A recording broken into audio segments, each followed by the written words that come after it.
Hello and welcome to another episode of the Uncommon Energy Podcast. On this week's episode, we're going to talk about some news regarding new features coming to tournaments very, very soon, potentially. We are going to talk about the results from the San Antonio Regional Championships this past weekend. Some very interesting things, including no Reggie Drago in top eight. We will, of course, have Guess That Flavored Text, everyone's favorite segment of the broadcast. Wow, I'm still in like caster Podcast. mode. Everyone's favorite segment of the podcast. And then we're going to close out this week's episode doing a little City League watch, talking about the brand new format in Japan, rotation, the new set, what's happening in the City League tournaments over there. I know Azul is so excited to talk about rotation. And then, of course, we're going to have our bonus episode exclusive to our YouTube members and Spotify subscribers. So if you want to get a little extra content from us, be sure to support in that way and get 30 minutes ish, give or take. Usually give a few more minutes than 30 minutes of the podcast each week. My name is Chip Ritchie, joined here as always by my friend and co host, Azul GG. What's up, Azul, buddy? How we doing, man? How's your week been? Doing good shit. My week's been pretty good. Got to restream over the weekend, which is always like I guess a highlight of my weeks whenever it happens. Restreaming the events over the weekend is always cool. Um gonna be playing an event, and I guess I'm not gonna be restreaming the next one coming up. But yeah, that was fun. Restreaming San Antonio. And then I did stream today, but yeah, my streaming has been like up and down. I've not been streaming super consistently recently. Not for a lack of wanting to, but move the room around. So that was a little bit of a project. And then this week I'm actually going to your place. We're gonna do some more filming for the secondary Uncommon Energy channel. Which, Let's if get anyone it. hasn't seen that at this point, most people I'm pretty sure have. If anything, most people haven't seen the podcast Yeah. channel at this point. It's like the other way around now. Um, but yeah, excited to do some more filming for the secondary channel. Got some exciting stuff coming up for y'all. We're currently releasing a video about like every 2 weeks over there, and we've been pretty consistent with that. We still got a lot of stuff in the pipeline or whatever, and we're gonna go do some more filming to just keep up with that and try and keep that schedule going. So I'm excited for that this weekend. What about you, Yep. Chip? How was San Antonio? Yeah, San Antonio was cool. I like going to San Antonio. It's a cool city. Had a pretty good time overall. The tournament was great. I was supposed to just be doing like the hosting analyst type role, but last minute Boo was unable to make the trip, and so I had to kind of do both things, like cast and also try to get some segments and stuff rolling. Um, Oh, it felt so like there was someone missing. I don't know. I felt that during the broadcast, but I just assumed everything was working as it should. But you were on the stage casting, and I remember you mentioning last week that you were going to be doing the yeah, yeah. lounge roll or whatever. Yeah, that makes sense. Like just hit, like what now that you said that, it hit me. I was like, it felt like something was missing when I was watching the stream. Yeah, so I didn't quite get to do as many like interviews and stuff as I normally would when I do that. But we did get that all out Blitzel interview in at the very end of the day, which was good. Wanted to give him a little chance to shine since he's been pretty successful as a creator in the last year or so. And then also like kind of he was having like a sick tournament run. So always want to give some props to people doing that, of course. And it's a good way to get a little, it like appeases the control people. It's like it gets the control guy on stream without us having to have a control match. It's really difficult to put a good control game on stream because one of two things happens most of the time. The game is just uninteresting because the control player is just destroying the person, like locking him out of the game and they're not doing anything. Or uh the control player is up against a terrible matchup and just gets stomped. So it's a really difficult. There's got to be a perfect storm for a control player to get on because it's usually got to be against a good player who has answers but doesn't just beat the control player. You know what I mean? Mhm. Yeah, I mean, I feel like this format's control is a little bit more back and forth. Yeah, sure. So if you catch him in like a Drago matchup or something like that, that's always I think that's actually a pretty good match to watch. Like Pidgey control is basically watching someone eventually play stall, and then there's stall. Like I don't ever want to see stall on stream Yeah. ever again. I don't think like a deck like stall should never make its way on a stream unless it has to, basically. Shout outs to the guy who went But I undefeated feel in like Swiss with the with Snorlax. yeah, Sorry you didn't get yeah. you on There's no stream, reason for buddy. stall to ever. Yeah, there's no reason for stall to ever be on stream. I think like current format control would be fine to have on stream for sure. Well, we got him up Um, there though for top eight, which was good. yeah. Yeah. which we assumed we That would by matchup not the as good, but yeah, sure. All right. But yeah, it was a good weekend overall. Had a good time. Got to do more of the like junior senior little segments as well, which I think is like the good mix of a lot of people like ask for and talk about wanting more feature things for the juniors and seniors, but like I don't think we should stream junior senior matches over streaming master matches. Like I wouldn't want to miss yeah. the masters winning into top cut. But I think what we've started to do here these last couple tournaments with these little interview segments uh for the juniors and seniors division is like a good happy medium because we recap the game, give them a chance in the spotlight, they get to see what happens, and then see the end of like the game and stuff, and get a little trophy ceremony as well to give them a chance to shine, which was cool. Yeah, I think at some point in the future, I think like eventually it feels like the TCG needs like some kind of B stream. Like there needs to be like a second table at least, like Yeah, for sure. like backup footage. I think like eventually as things get bigger, but that could be something as well. Like when you go into Masters Top Cut, is having some players or having the juniors and seniors games being streamed on like a B stream or something for So sure. here's Have a like the question finals for there at least. you. If there was to Mm. be some sort of like second camera setup, and like during the day during Swiss, it was capturing like Masters, just other Masters Swiss round matches, right? Yeah. Like as a backup stream kind of thing. Would you then be okay with it during Masters Top Cut to not be capturing a Masters Top Cut match and instead be capturing a juniors or seniors finals?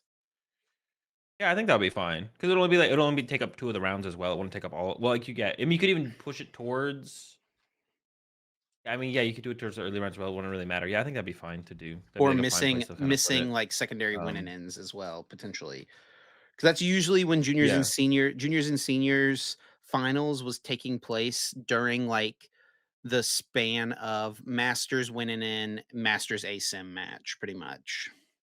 yeah, I think it'd be fine to like give up those matches to put the finals of the juniors and seniors on. I think that'd be fine. I think it would be Maybe even cool. something that the mainstream could like cut to, or like go like if you finish game three of Masters ASIM, you could cut to seniors finals game three. They're like this is game three of their finals or something. Watch Yeah, that, then go to commercial break, then come back for top eight or top four, whatever happens after that.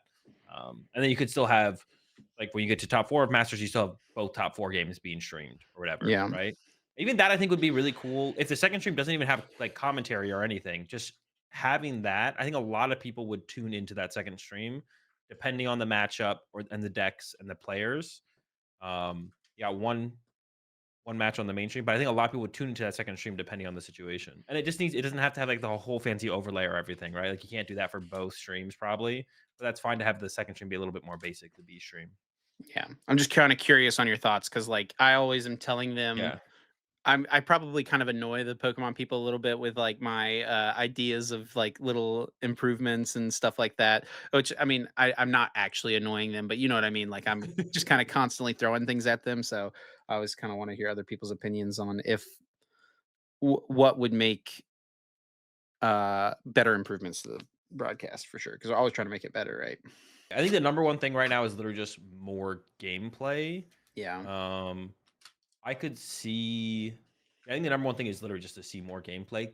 There probably is a way to be have like more in depth like interviews in between rounds that somehow involve game. But that's just like hard to do. It's just honestly the answer I think is literally just more gameplay. Like somehow getting more gameplay on the more relevant gameplay as well. Um, it's funny Part of sometimes the what they annoying do. dude, part of the annoying setup whenever I've been like the analyst and stuff, I try to do like interviews with people, especially like there's a dozen great games every round. We're not going to get to feature everything, right? So, like, I want to do more things Yeah, like what we did this weekend with All Out Blitzel, get a quick little interview, give him a chance in the spotlight, talk because he's got people who are looking out for him and stuff for the tournament. So it's like a good mix of all those things. Um, but the way that they've been setting up the tournament hall these last few tournaments, the Masters TCG top tables are on the like opposite end of the hall from the stream setup. Like you're literally talking about walking a half mile to get to the stream setup for the players. And then it's like do a quick little interview and then they have to run to their table to get to their next match and stuff. So it's just logistically a little awkward. But they usually will send like they'll send yeah. if we keep someone for an interview, even if they weren't on stream to play, if they were like there just for an interview, they'll send a judge with them to make sure they don't get like any sort of late penalty and stuff and have plenty of time to set up and get proper time extensions and stuff. So it's not that big of a deal, but it is just a little, it's just an extra little layer logistically to deal with. I mean, I don't know. I guess there could be. I don't know how like that kind of like made me think about this as well. I don't know like how if this would ever work logistically, but like having a special area of just like the top 10 tables closer to the stream setup, so you could like utilize the roaming camera a little bit better too to like cut over to it, and Yeah. just to that's where the top 10 tables are. And that would be like you could even like make it easier for other like spectators, like have it roped off, but like you could people can get closer to the games that way and like watch what the top tables are playing or something like that. Yeah, and I That'd be think part cool. of that, I don't know all of these things, but I imagine part of it too is like they want to keep a little bit of the foot traffic away from the stream area, right? Because there's a lot of Yeah, of because course. all three games have different stream setups, right? So there's people coming and going constantly trying to watch and stuff, especially as the day goes on. People drop from the tournament, then they end up going and chilling and watching the stream or the broadcast, right? Yeah. Um, so I don't know. There's a lot of things logistically that I don't really understand what goes into it, but I'm sure those discuss like everything is thought out. It's not like they just like, oh yeah, Yeah. sure, we'll put the master stop tables over here. It's all kind of thought out. Yeah, to some extent, I'm sure. Although, there was that one time. Was it EUIC? Was it last EUIC where the tables made no sense? Oh It yeah, was yeah, like, yeah. yeah, that was not thought out. It was That like every other tournament I had ever been to, the table numbers made sense. It kind of like, went up as you progressed through the table. I don't even remember what the layout was at a USC, but it like, yeah, it just made no sense. You'd be walking down a line of tables, and you'd be like, oh, I'm 20 tables away from my table, and they're ascending in this order, and you keep walking, and you're like, well, that's not even close to my number. I don't know where I am. It was yeah. just like that's the only time where it's been like really bad. But I yeah, I do know what you remember mean. people complaining about that. I think it was fixed in day two, wasn't it? Yeah, yeah, yeah. I think so. I mean, they have to move everything around anyways at that point, so Yeah. I think they did fix it up.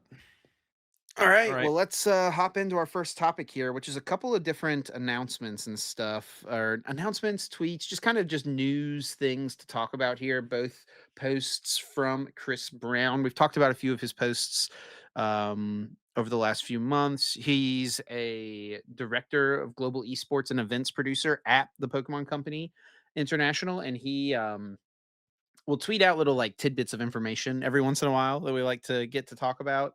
And this was a pretty big one this Yeah. weekend. He tweeted on Friday night, said had our first test, or I guess it was Saturday morning maybe, had our first test of online match reporting through RK9 in sides on Friday. Another test this Sunday. Looking for feedback if you participate. So we talked about this Uh, topic a few weeks ago about how in Japan and then also in like all the other Asian countries that have organized play, they all report mobily. And it seems like most other trading card games in North America also report their matches mobily. And what we mean by report is like, at the end of the game, in Pokemon, you get delivered a match slip by a judge, a piece of paper where you have to circle and sign your name to say who won the game. Whereas a lot of other games, and then in Asia, people are able to just do it all on their phone, do it mobily. So it sounds like it's something that's in the works and could be coming pretty soon to the circuit based on this. yeah. And before anyone finishes typing their comment, because I can hear you typing it right now. Don't press enter. If you don't have service on your phone, if you don't have a phone, there'll be either a situation where you'll be able to. I believe what happened at because someone was actually in my chat earlier in my stream who played in the cup on Sunday and used the mobile report system, and they said that you could if you didn't have service, didn't have a phone, you should go up to the Hive and then report it at the Hive. Um, so it doesn't sound like you were able to just like flag down a judge and then the judge was able to report it. You just go up to the Hive, probably with your opponent in that situation, tell them who won, and that's it. It's that simple. It's not a problem. People keep inventing these fake problems for this thing that is definitely going to be an upgrade to the Pokemon TCG circuit as a whole. Stop inventing these fake problems. There's already solutions for them. Yeah, I'm excited for this to finally make its way into the game. It sounds like it went well, especially from everyone. From There's a couple people in my chat, like I mentioned, who use it on the cup, and it's for to them. It sounded like it went pretty smoothly. Everything went well. You just went on your phone. I shared with you the picture if you want to pull that up so Yeah, people that's can what I'm doing right see. now. Because they had like these little I got it. You gotta, yeah, pull it up with like the breakdown of everything that you do. So, apparently, either player can report the result at the end of the game. There's no like grace period after it's reported. So once it's been reported, that's it. It's reported. Like on this piece of paper here, it does say like it suggests that the winner should probably be the one to report, which makes sense. That's what you do with match slips. The winner takes it up. But either player can select the result of the match, win for a player. I assume it's going to be like win for player A, win for player B, or tie, and then that immediately goes through the system. And honestly, the coolest part about this is you can drop from the tournament mobily. That's the part that I like the most personally, because in the past you had to like fill out a piece of paper, you had to go up to the hive, fill out a piece of paper, and then sometimes the next round you weren't even dropped. So I assume doing it on your phone should drop you for sure going into the next round. So that's kind of the part that I am personally most excited about. You Um, spend a lot of time dropping from tournaments? well, I just don't want to go walk up to the hive, bro. I'm trying to get out of there. If I'm dropping, I just don't want to be there anymore. Usually, I'm trying to get You wanna out, be able trying to to be take a driving breather. down the road and be like, "Oh, I forgot to drop. Click a Yeah. button." Although I wonder, like, getting used to it. The one thing I forget to do sometimes, and I try not to, is I forget to drop from online limitless tournaments, and then I'm just paired in there for the next 4 rounds. It's just like on IRL tournaments, you get dropped after the first no show round. They'll make sure you're dropped after that, but that's another cool thing to see on there as well. So yeah, it seems like a pretty easy system for everyone to kind of utilize. And yeah, I'm excited for this to hopefully come to events. I actually kind of doubt they're going to do it for EUIC. I figure out they're going to test it at a regional first would be my guess, but maybe it's not that deep. Maybe I'm kind of overthinking it, and maybe we will see this at UIC. I doubt we'll see it at Merida for sure, um, but seeing it at UIC would be pretty cool because that is the next event after Merida, right? Yeah, I'm pretty sure. Yeah, that's a little bit of a break. Yeah, I talked to a judge friend who had talked to another judge friend that was kind of involved in the mobile reporting process, right? And they said that so they used it for the cup on Sunday, which I believe was like 6 rounds. So you could estimate for 6 rounds, there's like six to 700 matches that probably happened, right? And in those six to 700 matches that happened for 6 rounds, there was one issue that I think got handled pretty quickly. I don't know what the details of the issue were, but it was like like out of all those games, just one single issue, and it wasn't something that was like crazy system breaking or anything like that, right? Yeah. So that's definitely a good sign, right? Very excited to see the potential of this moving forward. And yeah, looking at the tournament schedule, we got Merida in a couple weeks. Merida. Oh, dude, Pablo's gonna kill me, man, because he was getting on to me for not saying it the right way, and I think it's Merida, someone pronounced it for me or like Merida, it's Merida. Merida. Then there's a Champions League the same weekend as Puerto Rico, next weekend after that. And then the weekend after that is EUIC. Yeah. So I mean, we'll see. I could see them using this at UIC. If this test went well, and it sounds like 1 out of 700 potential matches where something could have gone wrong went wrong, and who knows how wrong it actually went. It could have just been someone clicking the wrong answer, which all you have to do at that point is go up to the hive and Yeah, have them change the results. So yeah. And for anyone who like thinks this like opens up like a whole new gateway for like cheating, I've never heard any other games have like a huge problem with this, and everyone else does this. RK9, I think, does this for like One Piece and like I think Dragon Ball and so. stuff as well. Like they literally use RK9 for their tournaments, and they don't have no one has problems with this. There's no problems with this. It'll be fine. All the problems that you can think of that could happen with this right now could currently probably happen with paper slips, or there's maybe Yeah. even other worse problems that can happen with paper slips or equal problems. I So think a lot overall, of the I think benefits outweigh the whatever it's called, yeah. the bad things.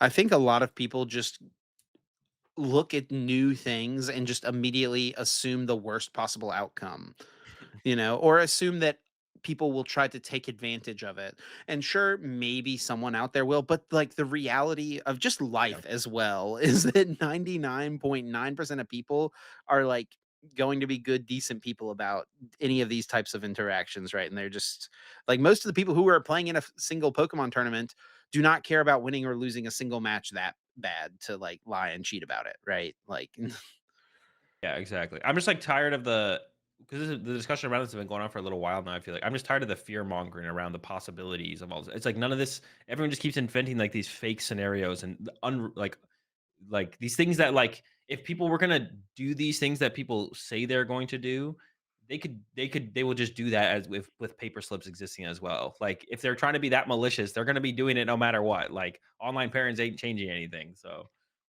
yeah, it's just like such a big upgrade that we just need in the space that it's just kind of annoying to see people kind of fear mongering. And because it doesn't feel like people are it feels like people don't want it to happen. It doesn't feel like people are like um yeah, it doesn't feel like people are like what is the word I'm looking for? Are like, oh, look, but what about these potential problems? How can we make these things not a thing? It feels like people are just being like, no, we can't do this because of these reasons. And it's just like, yeah. no, none of these are actually real reasons.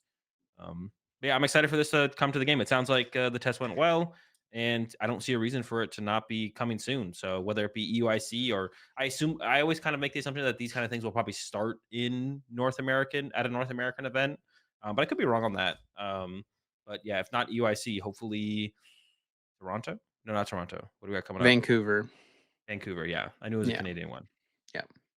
It'll be a And smaller one then as well, so maybe that'll be make it like more reasonable for them to handle the potential and there problems. is usually a bigger TPCI presence at the West Coast regionals compared to the rest of the regionals. Like, and when I say that, just like people Yeah, from the events team that don't go to necessarily everything do usually go to the West Coast tournaments because it's just like proximity wise a little closer, easier of a trip, right?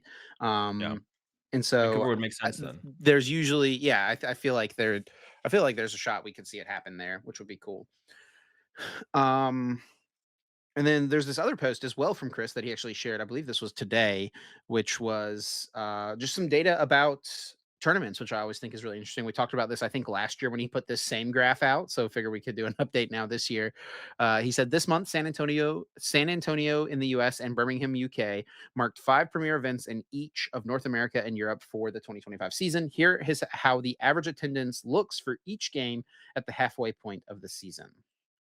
So comparing past season numbers, I think this is full season numbers, and this is just 2025 so far for each of these respective things. But yeah, continuing to see a pretty sizable increase year over year, slowing down a little bit, right? 1,200 in 23 to 2,000 in 2024 is a lower percentage increase than 2,000 to 2,500. But I mean, that's still a 25% Yeah. increase, which is pretty cool.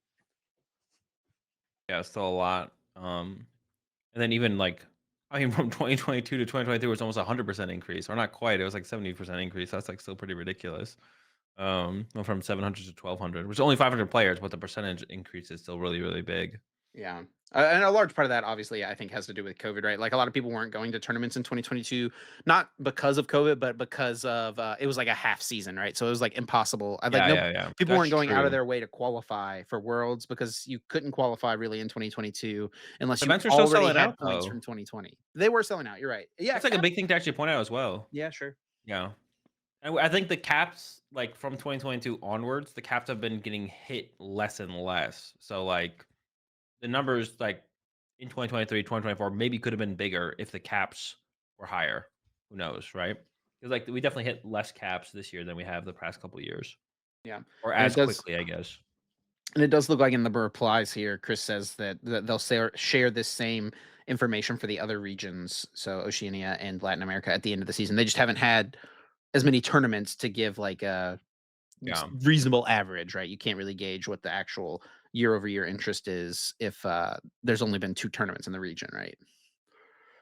But yeah, and then exactly. Yeah. looking at EU, their numbers are pretty similar as to what we experienced, right? From 23 to 24. It's like almost the Mhm. exact same thing, right? 1,200 to about 2,000. Yeah. And their events are selling out faster than ours Yeah. are at the moment. Yeah. Some of them are. I don't know where because registration for Stockholm happened. I don't know. I Oh yeah, and I believe remember was I able Birmingham to. Birmingham also did not sell out as well. Yeah, we were able to register. I think I tried to register just at the end there just to see if I could. I didn't actually like register, but yeah, I think I was able to register for Birmingham up until the end. So yeah, some of them are selling out, some of them aren't. It feels like the smaller ones have been, but then like the ones like Birmingham in the UK, it feels like they had plenty of space to work with there. Yeah.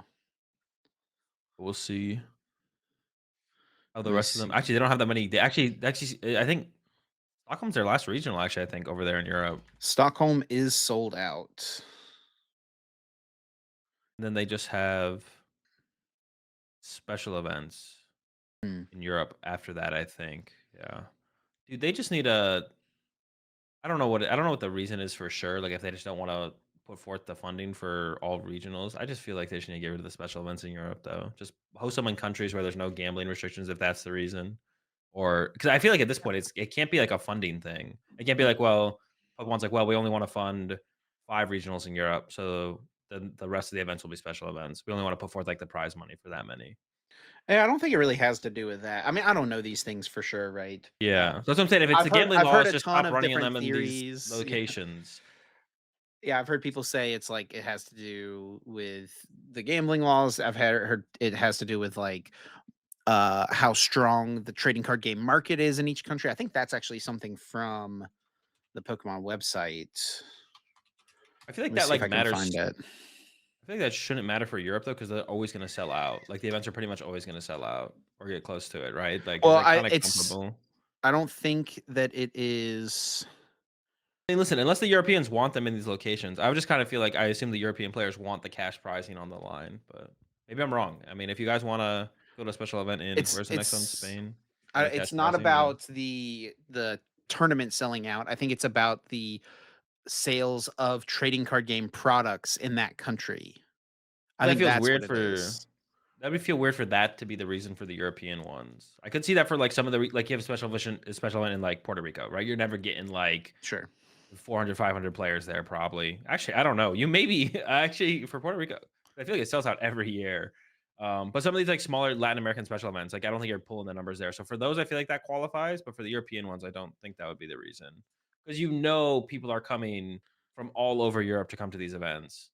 I'm pretty Um, sure there used to be something on the website that denoted that with special events, but I don't see it currently. denoted what? Like the different like that was the reason for Mm, special events. yeah. Yeah. But if it is like some yeah, because I feel like it wouldn't be the especially because now they're putting on like the big productions for the tournaments.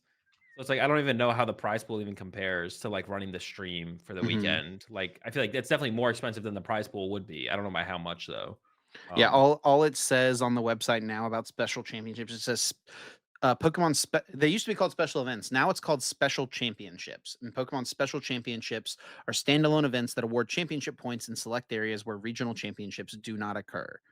The prizes at special championships may vary. so I guess what but yeah, but not specifying the reason or whatever. Yeah. I mean, I'm sure there's some people who are like happy for like a local special event as compared to nothing in Europe. I'm sure for sure. It's obviously better than nothing, right? Yeah.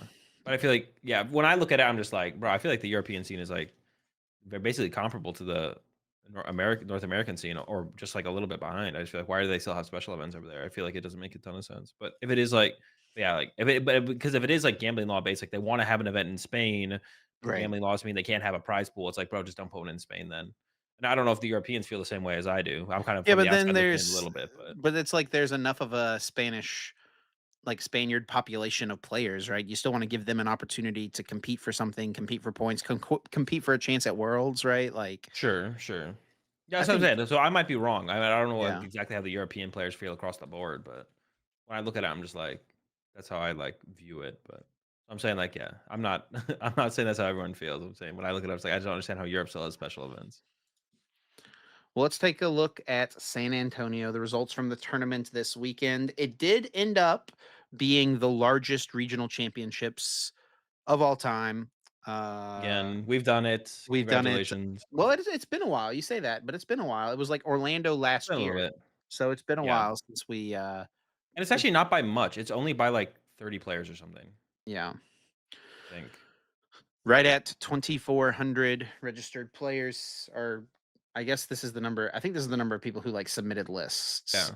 2,400 players, Yeah, so 24. and, yeah, I mean, from my perspective, it seemed like the event ran pretty smoothly overall. I wasn't there as a player, I was there working, but, didn't seem like there was any exorbitant delays or anything like that.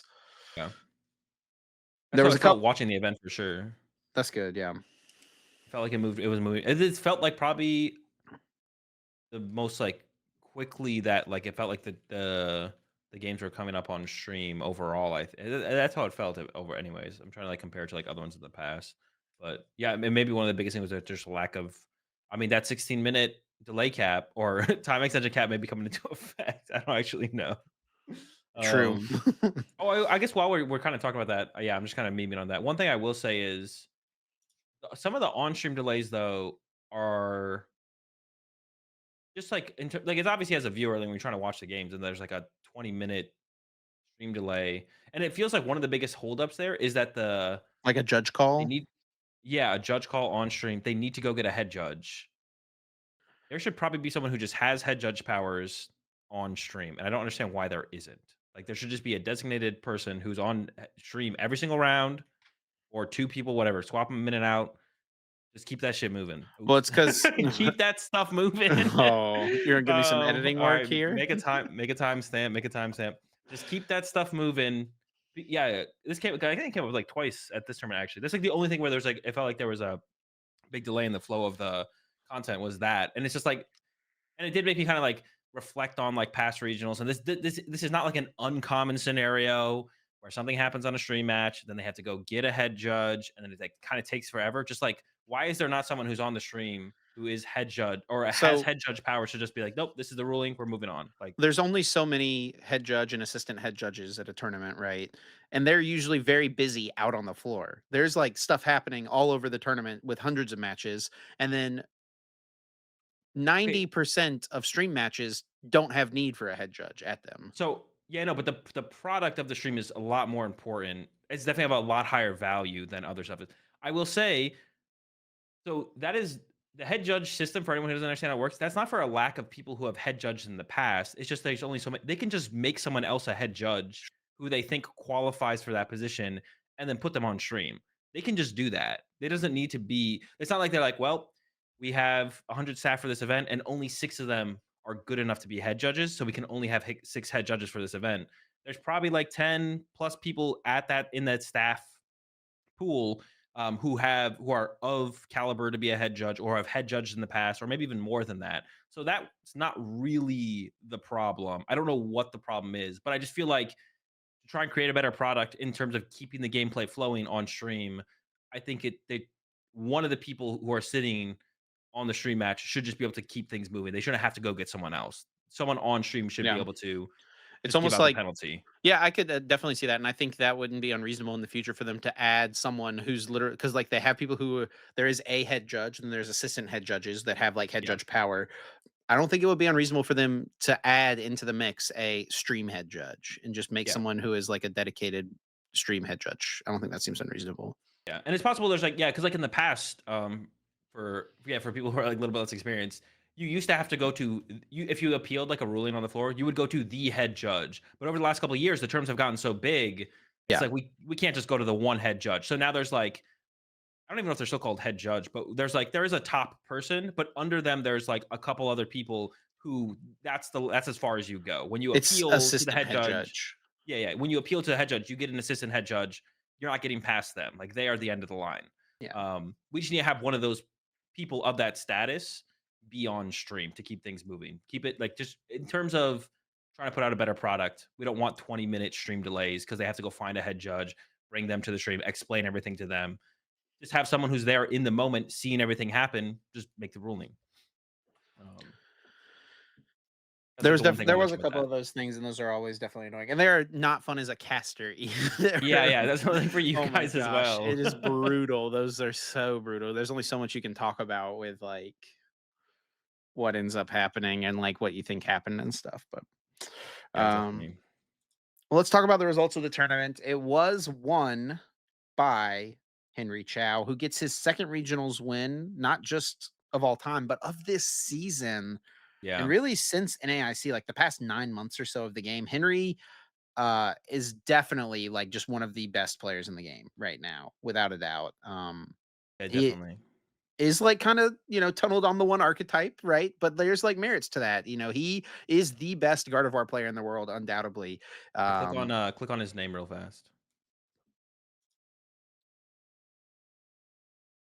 it's Gardevoir, buddy. Yeah. They should just put a Gardevoir icon up here. Um, but yeah, I mean, he had some solid finishes in 2024 season, but like his breakout performance was Yep. obviously his top 8 at New Orleans. And then since then, um, he's just been doing really well. And like all of these, like Louisville, it's like I think I'm remembering this correctly, but I'm pretty sure like Louisville, Sao Paulo, Toronto, maybe not Toronto, but I think Louisville and Sao Paulo at least he lost win and ends to top cut at those tournaments as well. So he Yeah, was he was like close. right there, lost win and ends, ends up in top 64, which is kind of a bummer, top 32 here. And then Toronto, I think he won up to top 16, but still obviously very strong tournament results. So yeah, Yeah. massive props to Henry. Yeah. I'm really excited for yeah, it's really cool to see him succeed in this way. And especially like the way that he talks about the game and how much effort he puts in the game. I've like said this a lot. I'm excited for the future of the competition of the Pokemon TCG. I can't wait for the day where the only people in top 8 of a regional championship are people who put as much time and effort into the game as Henry seems to be putting in. I can't wait for the level of competition we get to at that point where the only people who you have to the only people who can make it that far are the people who put in the extra time and put in the extra effort and it actually matters to that scale. So, yeah, seeing his success like this and I think his success is also um a great a great thing for people to look at and realize that like the time and effort makes like a big difference, right? Henry is maybe the most successful player this season on top of everything else. Like no Mhm. one else has won 2 majors, and he's been in contention for top cut at multiple other tournaments. So like, yeah, I mean the time and effort it pays off, right? Play Pokemon, playing Pokemon, playing a lot of Pokemon, getting comfortable and familiar with even a specific deck can make a big difference as well. So yeah, man, I think it's just like a good thing for a lot of just newer players in the game to look at Henry's success, and I think it shows like the potential of the level of competition the game can potentially get to. I mean, but you do still have great players like Alex Szymanski getting second, who said he played probably or like no games with his deck, and then still rolled up and got second.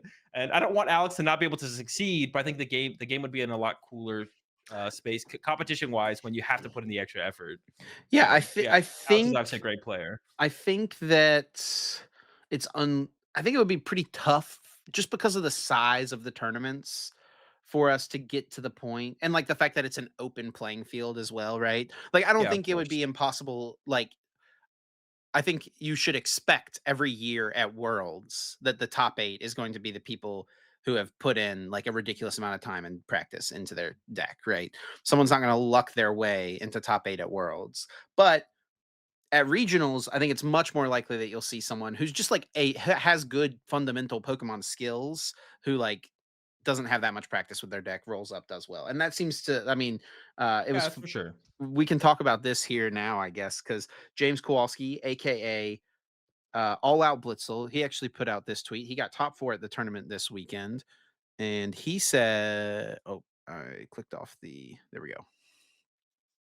He posted this and said, I'm not sure how anyone denies the ladder anymore. At least 3 of the Masters top 8 were 1900 plus ELO. Henry, Summit, and myself. And then the 2 senior finals were also up there. If you want to get better at poke, play more ladder. And I don't think it's necessarily play more Yeah. ladder, right? Nick Moffat, I saw responding to this somewhere talking about how he thinks that like, um, let me see if I can just see it right here. Yeah, he said, I'm still a big believer in focused self practice, but I should probably incorporate some ladder grinding for EUIC as well. So I don't think that it's like grinding Hold on. ladder, grinding ladder is a good thing for sure, but I don't think Yeah, that, I think that the point here should be playing more Pokemon and play focused more practice Pokemon. on more Yeah, yeah, Pokemon is the thing to do, right? However you're doing it. And ladder just is yeah, a good tool that everyone has access to. yeah. It's like the easiest thing. I think like theoretically better would be like if you could sit there and just like play 8 hours a day with a player of a super high caliber, being a higher caliber player yourself or whatever. That would probably be more beneficial. potentially than PTCG Live Ladder, but there's nothing more convenient than PTCG Live Ladder. Um, Moffat's a great player, but he definitely made some questionable plays against Henry in the asymmetrical round. Yeah, I didn't watch Um, that one, so I'm not sure what yeah. happened there. I don't know. I think he just forgot about Gudra, but yeah, definitely Mhm. made some questionable plays against Henry in the asymmetrical round for sure. But no, yeah, I think that is there's a lot of ways you can play Pokemon. The important thing is to play a lot of Pokemon. Um, for sure. And like I said, yeah, I don't know. The my vision, my hope for the level of competition in the Pokemon TCG, it might never come, especially at like the regional level events. But I don't know. I think it's possible. Like it just comes down to how many players are going to do what Henry Chow has been doing, right? How many players are going to like want to go to like level up to that kind of grind? Because if you get enough of them that do it, it's going to be harder to do well at tournaments because you're going to keep getting beat by these kids who put in so much time to the game, and they should be doing better than you if they're putting in the time. That's what we want to see. We want to see the people who put in the most time constructively get the best results, because that means the depth and the skill in the game is very much alive and well, right? So I don't know. I don't think there's that many Henry Chows out there, but hopefully he's inspiring some people, and hopefully we get to continue to see more and more and more to the point where, unless you're putting in that extra effort, the chance that you make top cut at one of these tournaments is pretty slim, even as like a great player, someone who knows the game, like you said, like just good fundamentals, great player. I think Alex Shaminski is a great player to point to this, because I my understanding is he prepped very little with the deck that he played at the tournament, but still ended up getting second place, right? And I obviously mean, he's this been a good player for a while. the same is true for Grant Manley as well. He played like no games with this control deck before Yeah, the tournament. He just took Sanders' list, made a couple changes he thought seemed good, and then he gets himself into top cut. Um, but like has been playing for a long time, has played lots of control decks, so like has that to go off of. And then someone like Callie White, I'm not super sure what their process looks like, but I mean, this is two pretty sick back-to-back results as well for Callie, because Callie just got second place in Toronto and then got top four a month later with a different deck. Now that's something you don't really see quite yeah. as often. Someone like you, we'll see. We've seen, Henry go on his run with Gardevoir here in the last few months. He's committed to that archetype. He knows it super well. We've seen Brent Tonneson, make so many top cuts with Reggie Drago. Rahul has started off the season with his run with Lugia, Kieran Farah as well. It's not super common to see someone top cut back to back tournaments with two completely different decks. That one doesn't quite happen as much. Now there was a decent amount break between Toronto and now. I guess True. I would say that there's like a month break or something like that. So it's not like 2 weeks apart. Um, Uh, but yeah, definitely impressive run. Definitely going to be looking out for results from Cali in the future, because like this is a new name to me for sure. Yeah. I had not heard their name at all up until their second place finish in Toronto. Now scoring a top four here, so definitely gonna be looking out for their name in the future. Hopefully, get to see them replicate these results. Um, and who knows? Maybe they are one of those players putting a ton of time on the PTCG Live ladder, and it's paying off here. Let's talk about Alex's second place list here. Josh Frank, I believe, also made day two. Yep, top 64 finish with the same deck. We saw Josh on stream in day one, Alex on stream in day two. Um, and yeah, I mean, we knew we would see a decent amount of this deck after its breakout results in Birmingham and Rio the weekend before. This one takes kind of a combination of a few different things, leaning into the Bibarel, right? The 3/3 Noctowl, so Thinner Owl, including the Bibarel. But then their own, I think the big thing here that's the standout in this list is the combination of Silene and Technical Machine Devolution. Yeah, yeah. So you got the TM Devo in there, which I think gives you. And actually, this is actually kind of funny when I saw that they were playing the Devo and the matchup. I think that it has to be most in there for is the Charizard matchup. It's a Mhm. tough matchup. It's a popular matchup. Successful deck, and it kind of made me think. I was like, one of the ways that some decks tried to start beating Charizard back when Charizard first became a big deck was just literally they go turn two Candy Pidgeot, Candy Charizard, and you go turn two TM Devo. And you just take away two rare candies and be like, all right, well, if you prize a rare candy, you don't get the bird anymore, or you don't get a Charizard this turn. You have to reset up through Charmeleon. I think you can probably execute that similarly with this deck. And if not, you can also just sit there and punch stuff for a couple turns as well. You can like punch a Charizard and then maybe you go for the TM Devo, you take away all the Charizard energy, and then you also return the Pidgeot to their hand, stuff like that. And you can use it multiple times with Silene. You can sit there and just chain TM Devos Yeah. and make it super annoying for the Charizard player. Really put the hurting on their rare candy resources. We So, saw a super um, sick play from Alex in day 2 where he brought up the Charmeleon that his yeah, opponent had put in place. So Charmeleon, uh, the Flare Veil ability prevents all effects of attack. So if it's on the bench or in the active, even it can't be devolved, right? So it's one of the kind of answers to TM Devo for Charmeleon. But what Alex did, or for the Charizard deck, what Alex did is he brought up the Charmeleon, played Canceling Cologne, and then TM Devo to wipe the yeah. board and guarantee by a turn. It was so sick. Yeah, definitely a very cool play with the canceling cologne for sure. And that's what like a big deal to actually play around the TM Devo at the time I'm talking about is when the Flare Veil Charmeleon came out. It's like, oh, I have this tool to play around TM Devo now because I can't Devo my Charmeleon with the Yeah. rest of my rare candy Pokemon to my hand. And yeah, the canceling cologne of all cards to kind of be the answer there. Yeah, and this list is like a mix of a couple things, right? Like we saw Josh Sharpling, right? And Mhm. Birmingham was the only one with the B barrel, heavy on the Irida. We see this list is a little bit more similar to the standard builds in terms of like supporter count and everything, but then includes the B barrel. And then, yeah, we see the TM Devo plus the Silene inclusion. I thought there was only one boss in this list. I didn't look at this list until now. Because like Silene can like effectively act as a boss because you can recover Prime Catcher, which you can still do, of course. But I thought there was only one boss in this list. And that was like one of the where they found like some space for that. But it turns out they got the double boss alongside the Silene. So, but yeah, this deck I don't know, proved itself once again. I don't think it's one of those decks once again. I think it's just like a good deck in the format. It's like nothing too crazy. Yeah. It didn't like take over the format. Um, and honestly, besides Shemansky, what was the highest placing Palkia besides that? To be honest, Yeah, Josh got top 64. I don't know if there's anyone in between them, to be honest. is it Josh? Oh, I see. Is that Gantner there? Where I see one right there. I'm missing it. It's like a little bit laggy on your screen. What? Oh, I'm No, I guess I'm lagging on your trolling. screen? Yeah, I don't see. Oh, here's one. Yeah, yeah. There we go. I don't know who it was. I There's saw the name Gantner. Gantner. I Yeah, saw that yeah, yeah, thing. yeah, yeah, yeah. Okay. Yeah, it was. Frink. Um, I was looking for there was Terapagos a when couple. I was looking for Terapagos when I was scrolling. Oh, But Terapagos isn't pictured. It's not Palkia Palkia. Noctowl. Yeah, and this wasn't like a hugely played deck either. Actually, I don't even know what the final percentage was going into day two. Yeah, that's actually Um, one thing we should talk about. We didn't bring up the meta share just yet. We usually start with that. yeah. But yeah, let's talk about Wait, the what? where are you going to get it from? You can just Huh? click on statistics on the Limitless page, Oh yeah, I forgot. and Robin I has was going to our conveniently Discord. placed the images. Shout outs to Robin, just for us. But yeah, Drago, 18% of the day one field. Yeah, Charizard holding that's what we strong thought at at 12 and a Birmingham, half. but then yeah, that's what we thought at Birmingham, right? We thought the Draco was going to be up there at Birmingham around like not 8. I don't think we guessed 18. I think we were like 15, 16 or something like that.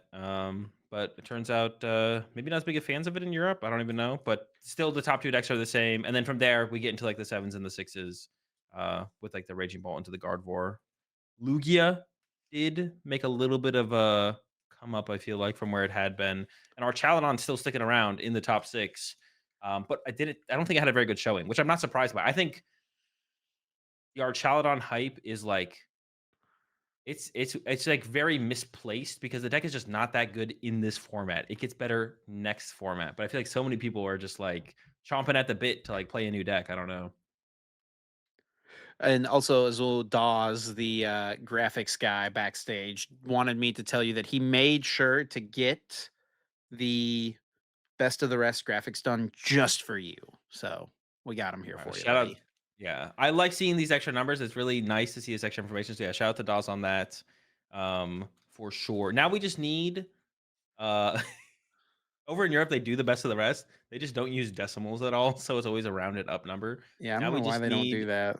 yeah, we just need Europe to discover decimals, and then we're locked in. They haven't quite got there yet, but they'll figure it out. But Golden Go also feels like a little bit of a surprise to me. Like this deck has been struggling recently for results, but it still is just like holding on around 5%. It It's just just chilling takes there.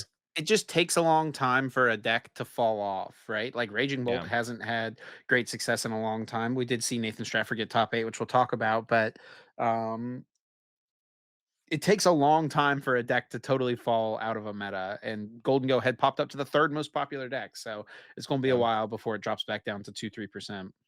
I guess it's one of those things as well as maybe it's just like it still doesn't have terrible matchup. I mean, Charizard matchup is bad, but like you're still I feel like I think the deck is slightly favored against Drago. So like, if you keep beating Drago, it's like, well, this is the best deck. If I'm beating him, I may as well stick with my deck. But besides that, that's where it starts to struggle. And then yeah, nothing too crazy there. I guess Thorn's Dragapult did finally take a decline going into this tournament down to 3%. Um, alongside a couple of other 3%. And yeah, there's that Palkia deck right there, 4% there. Um, Yeah, and we it talked was about this a little decently. bit when we talked about this on stream, how it's like it's not a huge meta share, right? 4%, but it's like a huge increase because you have to imagine like the last few tournaments, this has been like a 1% deck, right? Yeah, yeah, definitely. So So it's 4 4x, times, that's like it's a pretty big jump, all things definitely. considered. And then going into day 2, 21% for Drago. No surprise it converts decently. Not like amazing, but decently. It's not like Yeah. What you you know, expect from the most popular deck, as long as it's actually good. Charizard falls off a bit. Lugia and Gardevoir and Archaludon all pick up, and Palkia picks up a good bit. Who did we lose here going into day 2? Who We fell lost off? Raging Bolt No one's worried about that. Well, lack of or what is the word I'm looking Oh my gosh, another one for Raging Bolt. Another just like off nothing the of deep value end. was lost. That's what I'm looking for. That's the thing I'm looking for. Yeah, nothing too crazy down here. Quad Thorns picking up a little bit here. Um, A couple Dragapult, water thorns. Dragapult Thorns made an exit. And I feel like stall. This is usually where we start to see stall pickup is going into day 2. It like makes its way on there, whether it be into the top 6 or a little bit higher up on the best of the rest. So yeah, nothing too crazy here as well. Yep. And yeah, let's hop back to the results here and talk about the rest of cut. So we did see a couple of controls in cut, and they're both pretty different. We got James Kowalski, aka All Out Blitzel, who has been a online tournament grinder, online Andy, absolutely Online crushing warrior. absolutely crushing the online events, finally getting a massive breakout run here, which I think he was definitely due for. One of those players who like hard forces control every event, like um Sander or like Alessandro, right? Yeah. Players who you know when you play against them, they're going to be playing some iteration of a control deck, most likely. Um, so yeah, it is just kind of a perfect storm of like a good list, hit good matchups, I'm sure, and stuff like that, and ends up having a good run here with control. And then we can just look at Grant Manley's list as well because we can talk about how these lists are pretty widely different. Yeah, one thing I will say with Blitzel as well is yeah, it's definitely cool to see him like get this big finish. It's like one of those things where it's like definitely very skilled player in the game, just kind of a matter of time. But it was cool to like me and like my stream were like all rooting for him throughout the tournament. We were rooting for him to get on stream and stuff like that. So we were just, it was cool to have like someone in the space, to kind of root for as like, because he is also in the space, not just as a player, but the reason he's so known is because he plays in a lot of online tournaments, but he streams them and creates content and stuff like that. So yeah, it was really cool to see him get the big finish, beat the online allegations for now. For now, but we're gonna have to see a dub at some point, Blitzel, to solidify it. So you got to work on that. But yeah, the control builds were a little bit different. Like you said, Grant basically just took Sanders' build. I don't even know how many changes he made. Do you know what the changes he made from Sanders? He added this water Tauros, which I don't even know You exactly what this need thing you need the water does. Tauros, bro. Come on, man. You may put 2 energy attached to your opponent's active stage 2 Pokemon into their hand. Got to be for Charizard, right? Yeah. And then he Oh, added a doesn't basic psychic energy and a second counter gain. okay. I mean, I have honestly, whenever we look at control stuff, I have no idea. It is quite a bit different from Blitzels though, like the melodic line and the Toad Scroll as well are probably are pretty big standouts. That's a card that the chat was talking about when people were talking about like Blitzel's build, whether or not he was rocking the melodic, but did not end Yeah. up playing it. But we see, yeah, Grant here at it. And I'm sure the melodic would have been pretty good for Blitzel going up against the guard four with double tarot, but can't Yeah. predict what you're going to run into. Yeah, and Grant actually beat Vinny Fernandez on the winning end with Melodic. But Mm, Vinny had Spiritomb, which is really bad for this deck because like the only way this deck works is if you set up Pidgeot. And the way you set up Pidgeot is by using your basic V abilities with Rotom and Lumineon V to get Yeah. Pidgeot into play. So Spiritomb shutting that down is really bad. But Grant said that he like disgusting high rolled Vinny into like just still getting Candy Pidgeot turn two, turn three, or whatever it is, even with Good Spiritomb time. being in play. Well, I guess that gets made up for then because I heard, Szymanski hit double heads against him, On Silene, with yeah. Silene, yeah. So, it's gotta come back to you at some point. Just happened to be the next round. Yeah, there's actually I don't know if Grant would want me to expose this or not. But he told me this funny story about him and Vinny's. I was walking by some of the games at that point, so I was watching a little bit of his game versus Vinny. And Vinny's obviously very good, and he was playing very well into control, which you would expect. But he said like when Grant played down the melodic, Vinny picked up and just read the card, put it back, and was like, "Yeah." Grant made a comment like, "No, yep, no Turo for you." And Vinny was like, "Yeah, or," and just kind of looked down at the table. And then Grant was like, "Oh," and realized that Melodic stops fade out from Shuppet, or not Shuppet, from Spiritomb. Spiritomb can't Oh. bounce back to the hand either. Oh, so you can bring it up and trap the Spiritomb with, Yes. ooh, okay, there's a little bit more to that to this, in that matchup than I thought, yeah. Yeah, Monarch's really good. Yeah. Or that's funny. Yeah. And he's gotta work on his poker face, it sounds like. Yeah, apparently, right?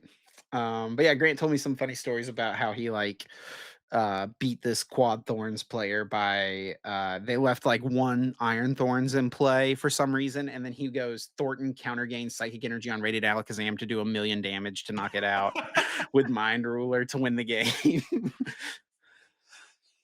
So many options. Yeah, yeah. That is kinda great. But then yeah, James list here has a different Radiant Pokemon, the Radiant Serena instead. I watched a little bit of his recap stream where he was talking about the event. He said the Serena's like good, really good against Gardevoir because you can keep them from going 120 into 160 with Screamtail on your Pidgeot, right? It messes with some of that Yeah. math. Um, Oh, I guess another big thing I mentioned is they're both trolley builds, right? Like, and that's kinda yeah. something that it feels like was inspired.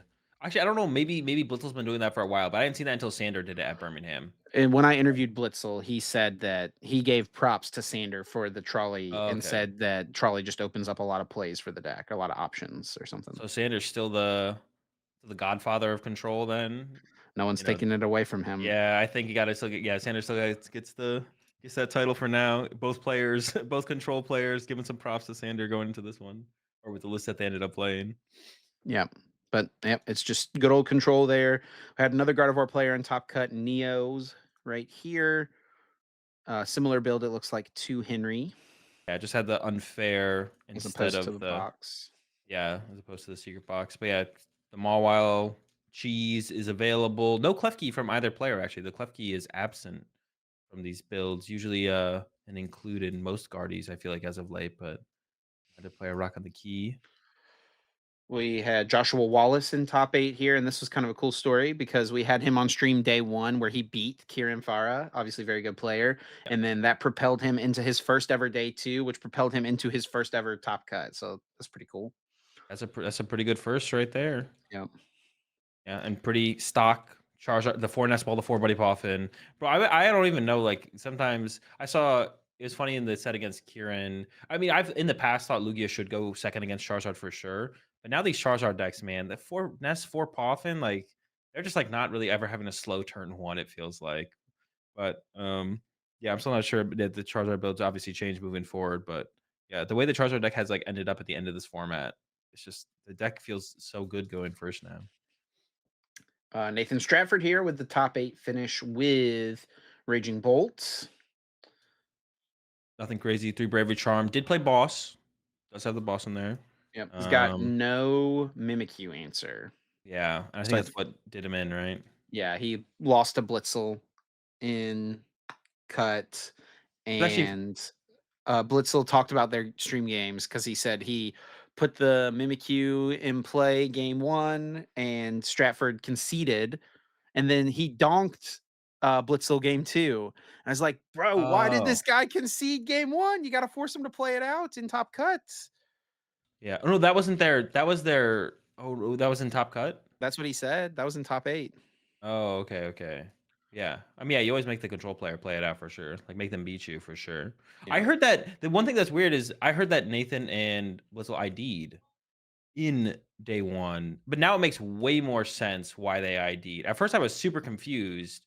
I was like, because someone in my chat was like, "Well, Blitzel didn't want to get donked," and I was like, "But as Nathan there, you never accept the ID." But I guess it makes sense because he doesn't play an out to mimic you, so you always accept the ID. I was Yeah. super confused why they tied in the round that they did, but now it makes a lot more sense because Nathan did not have an out to the mimic you, and Blitzel was fine with the extra point just to avoid getting donked. So it's a little bit more reasonable for sure.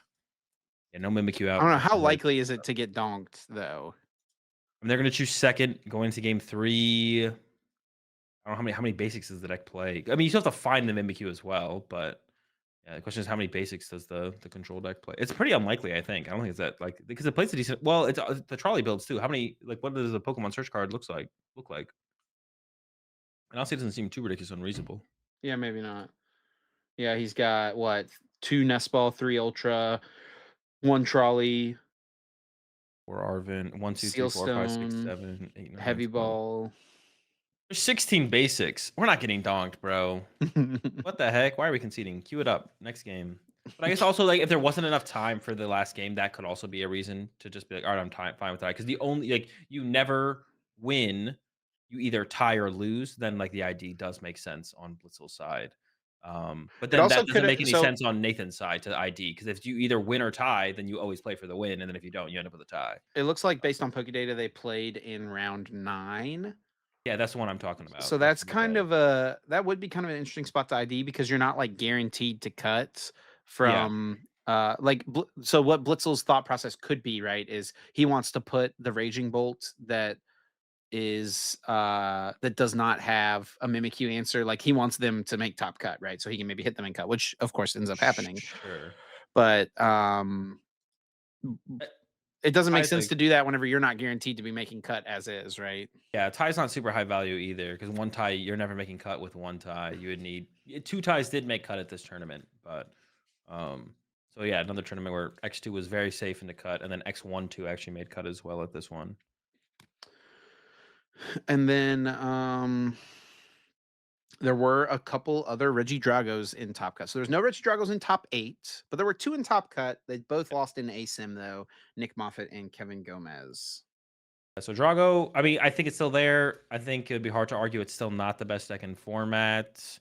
But the last couple tournaments it hasn't like overly showed how to do in Birmingham. There was supposed to like a couple in cut, but it didn't go super deep. And Brink got top 4, right?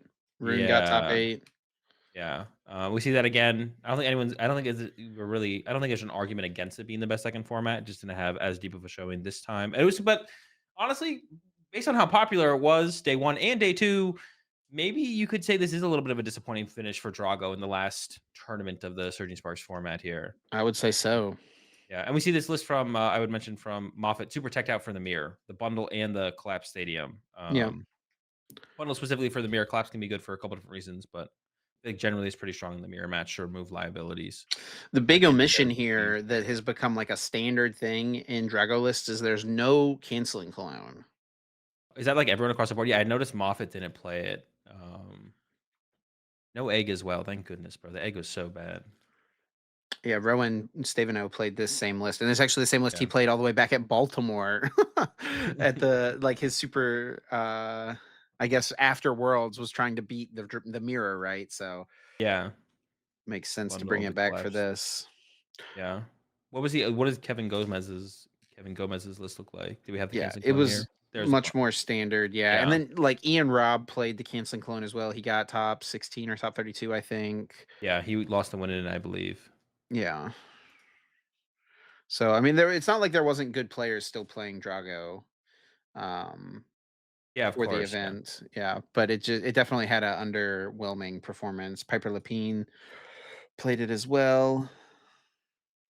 Yeah. Another pretty standard list, pretty stock list. But yeah, that's the top cut from San Antonio, and that is the last regionals in the format because this weekend, um, Prismatic Evolutions. I almost said Brilliant stars. Prismatic evolutions is It's back, baby. Arceus V-Star. It's back again. Right as it's about to leave. They're not gonna let it go. don't They're tell bringing him back. Makani. I mean, even Makani's not playing it right now, but I guess maybe True. who knows? With rotation, with a reprint of it, it'll be revived. But yeah, prismatic evolutions. Yes. So yeah, putting a bookmark kind of or bookend, I should say, maybe on this format. What are your kind of thoughts of it overall? Was it an enjoyable format?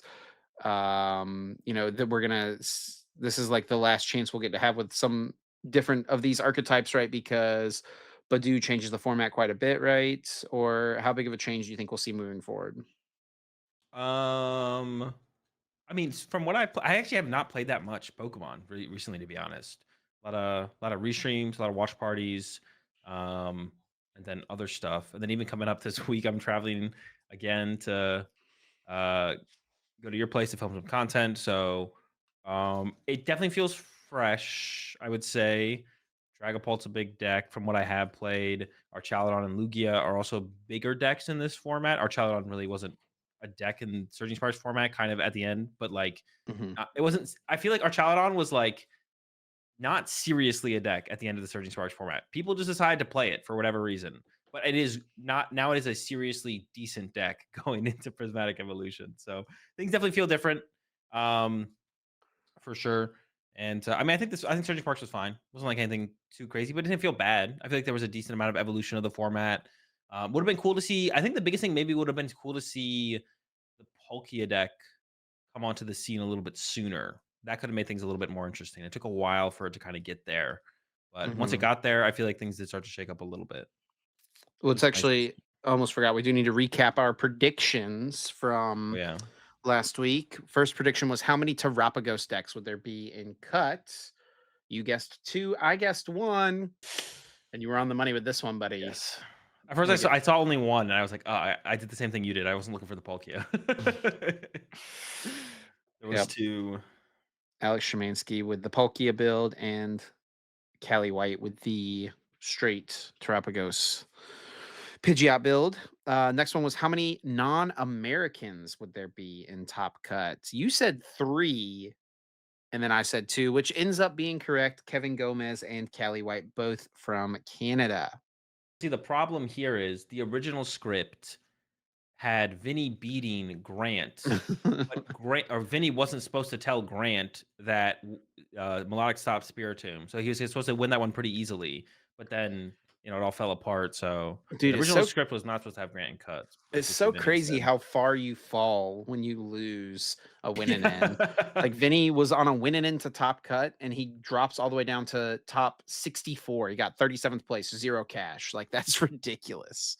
It feels pretty bad, and I hope it doesn't get to the point where players are like IDing their winning into guarantee top 32 versus playing it out to try and get top 8. Because that would just like if that feels like that hurts the competition, right? If you have players playing all the way to the out winning in, and then they're both like, if we play it out, one of us gets nothing. Do I really want to walk in front of this with nothing? And then the other player's like, I don't really want it either. Do you want to ID? And they're like, okay, sure, let's ID. Let's both guarantee top 32. That would feel pretty bad if it gets to that point, if players feel that way. It doesn't seem like that way so far, but I guess it's just kind of like a thought I had kind of in the moment. Bad for competition for it to be that way, I think, where players like consider that too heavily or too many players actually do that. We haven't seen And that yet, but our last prediction, highest placing Raging Bolts. Azul said top 32, but I believed and I said top 8. Shout outs to my horse, Nathan Stratford. Top 8 finish, winning in a sim, getting the top 8. Let's go. You'll love to see it. not really. You don't love to see that Raging Ball making it that Oh, far, dude, bro. hold on, hold on. I Oh, just realized we didn't talk about the Snorlax deck that got top 8 at all. For some reason, it got skipped over oh, completely. Salmet here with the top 8 finish. We definitely got to give props to him as well because he was undefeated in Swiss, went 12-0-1, ID'd the yeah. last round It would have been with cool to see him. Snorlax. I don't even remember what he played in the last round, but it would have been cool to have seen him go with the 13-0 because we've never seen a 13-0. I don't think. No, I don't think so. Yeah, Um, but this has become. I mean, played a pretty. I guess it doesn't look standard, but pretty standard. I feel like for what we've seen recently from Stall. Oh, no, this is like the Pokestop build. This is like a super aggressive build, actually. I take it back. Yeah, no Rotom either. It's the boxed order thing. Yeah. Has the Klefki, so has those to like cheese the abilities, whether it be up against a cloth deck or not. Mimikyu's one of Ogerpon. Um, yeah, boxed orders I feel like has become standard. The Pokestop's not so much.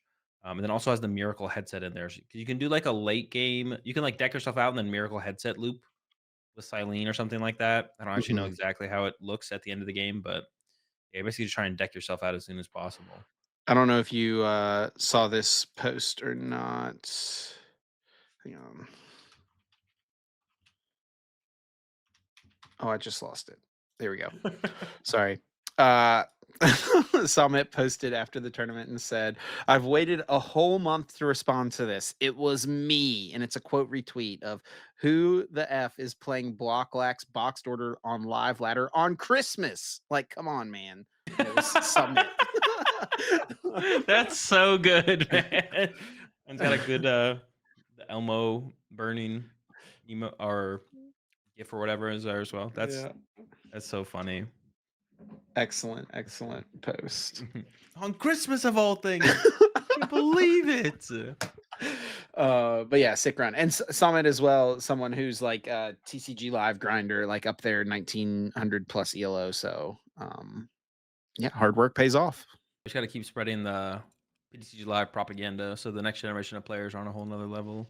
You see the evolution of the competition.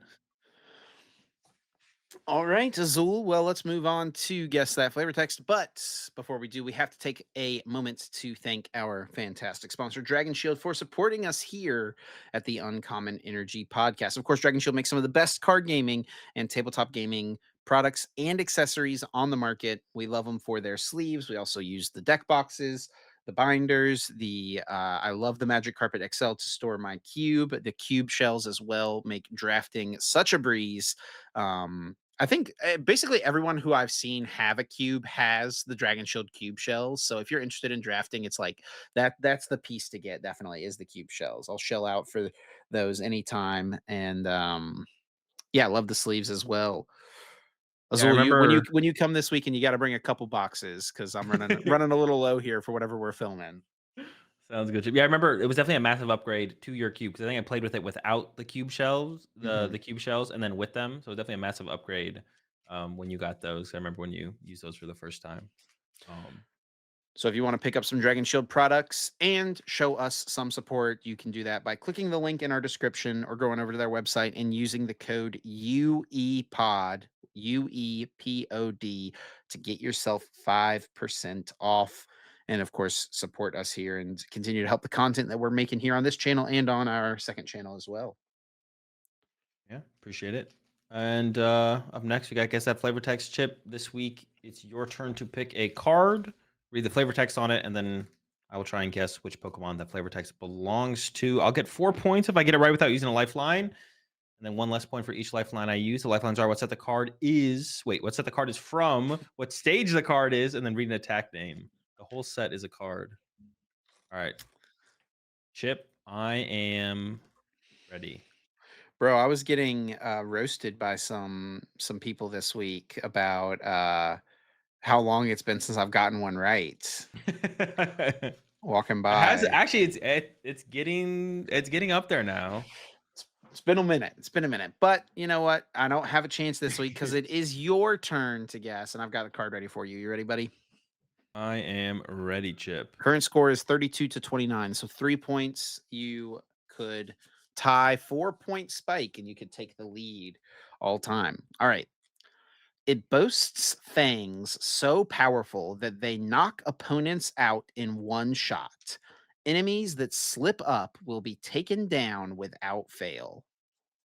Sheesh. This one's gonna be tough. There's a lot of Pokemon with fangs. Um None that are, like, sticking out immediately, like, for some reason, Lycanroc came to mind, but, like, I mean, it has fangs, but, like, that's not its thing, but it could be something like a Lycanroc. But I guess I'll have to start using some of these lifelines. So let's start with, what set the card is from. It is from Double Crisis. That is the Aqua Magma set, right? Correct. And that's the most recent one. The one that came out after Primal Clash. Yeah. For some reason, I think Mightyena is a, like, Team Magma or Aqua Pokemon. Um, Definitely not Lycanroc. I don't think Lycanroc no, like, was Lycanroc even a Pokemon at that point? I don't even think Lycanroc was a Pokemon at that point. Lycanroc was Uh, not a Pokemon at that yeah. point. I'll give you So for that. yeah, for some reason, Mightyena is coming to mind. I'm trying to, like, think of the Magma and Aqua Pokemon. This is one that with this hint, a lot of people are gonna be starting to get them, but you just don't have Yeah. the video game knowledge No, I that other people don't. have. Alright, read me the flavor text one more time. It boasts fangs so powerful that they knock opponents out in one shot. Enemies that slip up will be taken down without fail. Alright, let's use another lifeline here. What stage is the card? It is a stage 1. Okay, that still fits for Mightyena. I'm trying to, like, think of, like, other I think the Pokemon that Team Magma has are, like, fire or fighting or dark. Mightyena still fits. Let's give me an attack name. Let's go all out for all the Sharp Fang. I think that still fits Mightyena. Like, I don't have but is there any other I mean, there is other Pokemon with fangs, obviously. It's true, it's true. I think I'm just gonna I'll pick Mightyena. I can't think of any other one on the top of my head, so let's go Mightyena. Wow, and you know, as well, that is a great guess because Mightyena is a stage 1 dark type Pokemon that Yeah. is often used by Team Aqua or Team Magma, but unfortunately, it is not correct. The Pokemon is Sharpedo. Oh, no. I feel like I coulda got there, to be honest. Sharpedo. And honestly, I don't think I would have accepted Sharpedo. It would have had to be Team Aqua's Sharpedo. Oh, so should I have said Team Aqua's or I would've said Team Magma's Mightyena. I'm just joking. I would have accepted regular Sharpedo. I'm pretty sure Dope. there's a Mightyena in this set. Yep. There is a Team Aqua Oh, and Team wow. Magma's Mightyena. Oh, geez. And that one has was it something Hostile Fang? Hostile Fang. A little blurry. Yeah, I don't think you made a bad guess by any means.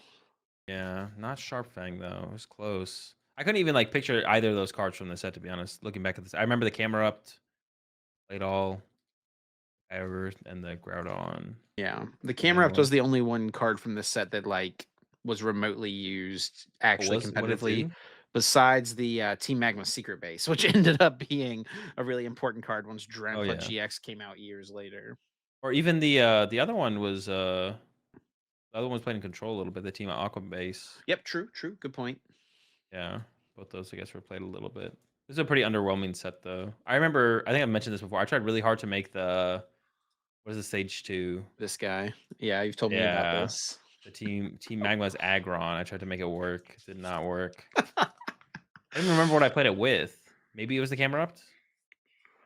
Yeah, but we had Focus Sash back then, which said with Focus Sash is what is the ace spec called that we have now?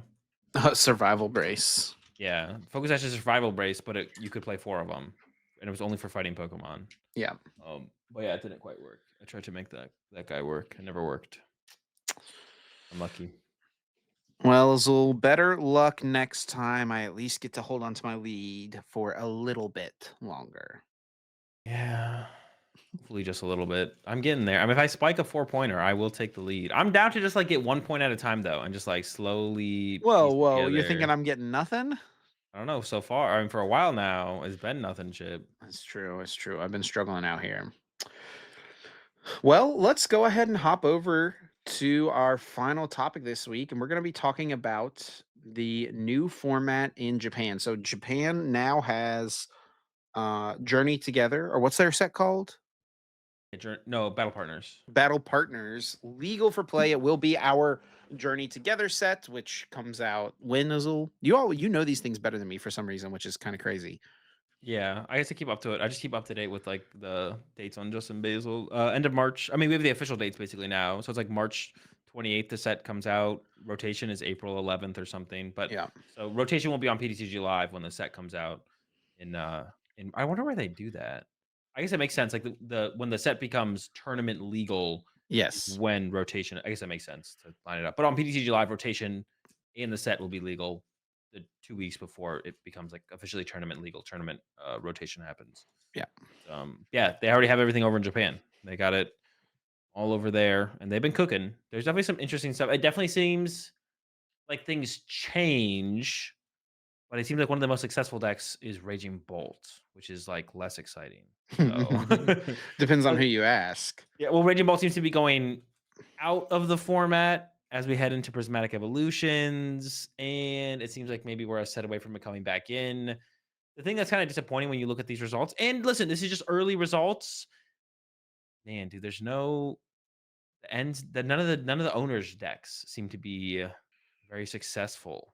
Yeah, well, I mean, there's just nothing good for the Ends Zoroark to copy. I don't know why people thought this would I mean, be there isn't. I mean, I think it feels like it's gonna power. They're definitely gonna give it more stuff later, probably, right? It will power up as other potentially. sets They release. already teased like a Team Rocket thing is coming at some point, right?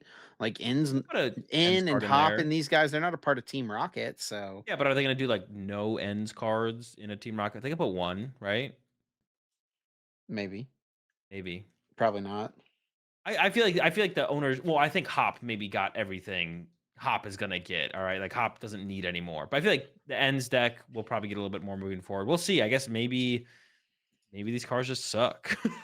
Like I don't Yeah, know. even Hop hasn't been winning very many tournaments, which is the one deck that I think at a glance initially seems like, oh yeah, this is the deck that got everything, but it hasn't. The way it's being played is our Archaludon, which I guess makes sense, right? It's a Yeah. attack is pretty costly. But yeah, I mean that's the one that I think a lot of people expected to be a little bit better. Yeah, definitely. Definitely it feels like the owners Pokemon are not really shining at Hollywood. But maybe that's not necessarily a bad thing. Maybe it's a good thing that the owners Pokemon aren't shining through. One card I'm really excited for to rotate, to be honest, 'cause I feel like it'll shift up the pace of the pace of the game a little bit, kind of like how Badoo did, or like I'm excited for those kind of changes in the game. Like Badoo changes the shift of the game. Pokestop rotating is another card that I feel like I'm going to be glad to kind of see that go, just to see things change, basically. Also, Radiant Um, Greninja is a big one that we're losing too. yeah, yeah. That'll Yeah, so yeah, change tempo a little bit. yeah, that's another big one as well, where it's just like there's just less things you could do on your turn to do more. You can't research and then Pokestop and then use Radiant Greninja. It's like research and that's it. That's all you got. Those 7 cards, put them to work. And one of the You can do. interesting things, like with I guess Radiant Greninja specifically leaving, um a lot of these Raging Bolt builds, they're going to Area Zero Underdepths. Yeah, with Pokestop and Radiant Greninja rotating, they're going to Area Zero Underdepths, which gives them the bench space to supply Noctowl as a support engine. Yeah, yeah. And I guess that kind of makes sense, right? You don't need to play a stadium, but I guess if like counter stadiuming is a big deal, then you do. But it gives you a stadium, Well, I and think then more so, it just lets you it makes up like you want to go fast and be turbo with this deck, right? Pokestop, yeah, you can't do that anymore because Pokestop's gone. But this gives you like extra card draw with Ogre Pawn, yeah. extra bench space for Noctowl. So it kind of fulfills the same thing. Yeah, I almost feel like Raging Bolt's becoming a turn 2 deck. I don't think this thing is attacking turn 1 that often anymore. You're still doing it a decent amount of time, but no Pokestop reach, no Radiant Greninja reach. Like, Yeah. it's gotten nerfed a decent amount. I mean, we see like 4 Ogre Pawn in these builds because you're trying to activate the Area Zero, and that also helps you cycle through your deck. But I think you're probably attacking turn 2 not more often than not, maybe. Maybe it's like 50%. If you go second, you're going to turn 1 Sada. But I feel like it's got to hurt a decent amount. You're maybe even choosing first with the deck now in every matchup as well. Like, there's no matchup where you're choosing second. Here's an Iono's deck, but it's not Electrode, it's Iono's Raging Bolt. Gotta have it, man. Got the E switches in there to move the energy over. Draw engine of the Kilowattrel. This is kind of Mm. interesting. This could be the new best way to play the deck, possibly. It's definitely more interesting than just Raging Bolt. You don't know about the stadium? I needed to remind myself exactly Uh, what it did. I knew one it deck was that yeah, we're not seeing any hops decks winning, but one deck that I've seen win a couple is the Mamoswine. Where's the Mamoswine at? yeah, I'm kind of hype about the Mamoswine, to be honest. I think this card's super cool. And it is making use of the Blaziken as well, which we have no idea when we are going to get at all. Who That knows? is true. When is this card coming out?